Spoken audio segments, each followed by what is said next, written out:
আসসালামু আলাইকুম। নতুন আরেকটি রেসিপি দেখার জন্য সবাইকে আমন্ত্রণ জানিয়ে শুরু করছি আজকের ভিডিও। আজ আমি আপনাদেরকে মাত্র 5 মিনিটে কাঁচাগোল্লা তৈরি করে দেখাবো। আজকের এই কাঁচাগোল্লাটা আমি একদম ডিফারেন্ট টেস্টের তৈরি করব। আর এই কাঁচাগোল্লাটা হবে নারিকেলের কাঁচাগোল্লা। এটা খেতে যতটা মজা ততটা কিন্তু দেখতেও সুন্দর। তাহলে ভিডিওটি শুরু থেকে শেষ পর্যন্ত দেখতে থাকুন। নারিকেলের কাঁচাগোল্লা তৈরি করার জন্য চুলার মধ্যে আমি একটা প্যান বসিয়ে দিলাম। আর এখানে 2 কাপ পরিমাণ গরুর দুধ দিয়ে দিচ্ছি। 1 লিটার দুধকে জাল করে আমি 2 কাপ করে নিয়েছি।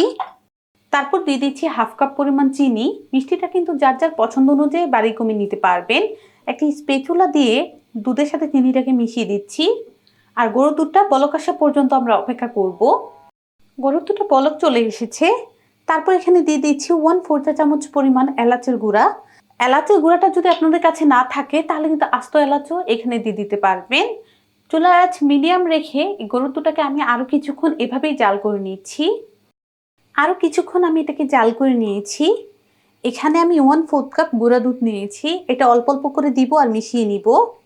অল্প অল্প করে কিন্তু দিয়ে দিতে হবে, না হলে গুটি দানা হয়ে যাবে। আর এই স্প্যাচুলাটা দিয়ে ঠিক এভাবে করে আমি মিশিয়ে নিচ্ছি। গুঁড়া দুধটা আমি 3টি ধাপে দিয়ে দিয়েছি আর স্প্যাচুলাটা দিয়ে এভাবেই মিশিয়ে নিয়েছি। তাহলে কিন্তু আর গুটি দানা হবে না। এখানে দিয়ে দিচ্ছি 1 কাপ পরিমাণ নারকেলের গুঁড়া। আর এই শুকনো নারকেলের গুঁড়াটা কিন্তু যে কোনো সুপার শপেই পেয়ে যাবেন। নারকেলের গুঁড়াটা দিয়ে এই দুধের সাথে মিশিয়ে নিচ্ছি। কেউ যদি ফ্রেশ নারকেলের গুঁড়া দিয়ে তৈরি করতে চান সেক্ষেত্রেও কিন্তু এটা পারবেন, ড্রাই নারকেল দিয়ে না তৈরি করে। আরও কিছুক্ষণ আমি এটাকে জাল করে নিয়েছি। আর কিছুক্ষণ চুলার মধ্যে আমি এটাকে ভেজে নিয়েছি। আর যে দুধটা দিয়েছিলাম সেটা কিন্তু অনেকটাই টেনে এসেছে। এখন আমি এখানে দিয়ে দিচ্ছি 1 টেবিল চামচ পরিমাণ ঘি। ঘিটা না দিতে চাইলে কিন্তু বাটার দিয়েও তৈরি করে নিতে পারবেন। আরও কিছুক্ষণ এই পুরটাকে ভাজা ভাজা করে নিচ্ছি। আরও কিছুক্ষণ আমি এটাকে ভেজেছি। আর চুলার আঁচটা মিডিয়াম আর লোর মাঝামাঝি আছে। চুলার আঁচ বাড়িয়ে দিলে কিন্তু পুরটা পুড়ে যাবে, আর পুড়লে কিন্তু কাঁচাগোল্লাটা খেতে ভালো লাগবে না। তো এটা কিন্তু আমাদের ভাজা হয়ে গিয়েছে। এখন আমি এটাকে চুলা থেকে নামিয়ে ঠান্ডা করে নিব।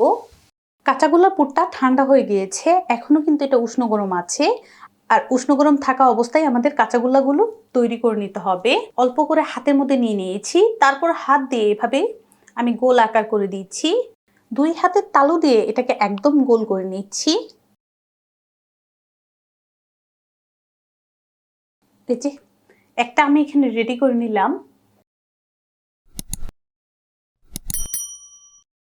এই যে আরেকটি বানিয়ে নিলাম। এভাবে সবগুলো তৈরি করে নিব। একে দুয়ে করে সবগুলো কাঁচাগোল্লা আমি তৈরি করে নিলাম। এখন আমাদের যেটা করতে হবে, আমি এখানে কিছু গুঁড়া দুধ নিয়েছি।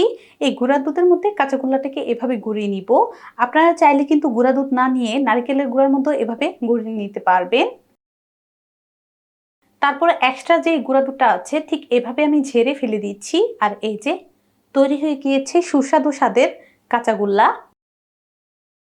আমি আশা করছি আমার এই কাঁচাগোল্লার রেসিপিটি আপনাদের ভালো লেগেছে। ভালো লাগলে অবশ্যই একটা লাইক দিবেন, চ্যানেলটাকে সাবস্ক্রাইব করবেন। সবাই ভালো থাকবেন, সুস্থ থাকবেন। আল্লাহ হাফেজ।